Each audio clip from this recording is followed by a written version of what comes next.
Hello everyone, my name is Ginjal Gode. Currently, I am pursuing BTech in Electronics and Communication Engineering and I am in my third year. Today is 12th of November 2024 and in my today's video, I am going to discuss about the topic Ethernet frame. In an Ethernet frame, there are 5 fields: DMAC, destination MAC address, SMAC, source MAC address, type, data and checksum. In this, the source MAC address and the destination MAC address are of 6 bytes each, the type field is of 2 bytes and the checksum is of 4 bytes. The SMAC 6 bytes, DMAC 6 bytes and type field 2 bytes combinedly forms the header in an Ethernet frame, and the size of the header is 14 bytes. The checksum, which is also called the trailer in an Ethernet frame, is of 4 bytes. When the trailer combines with the header of an Ethernet frame, then it forms the overhead of an Ethernet frame, which is of 18 bytes. 14 bytes of the header and 4 bytes of the checksum.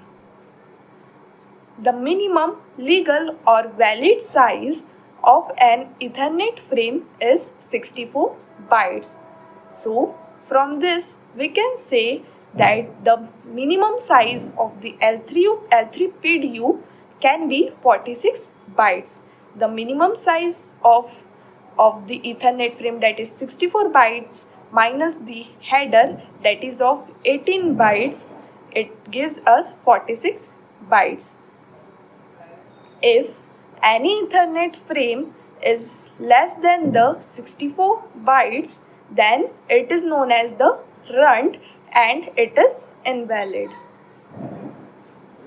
If any Ethernet frame has its size greater than 1518 bytes, that is 1500 bytes from the L3 PDU plus the size of overhead, that is 18 bytes, then the Ethernet frame is called giant frame.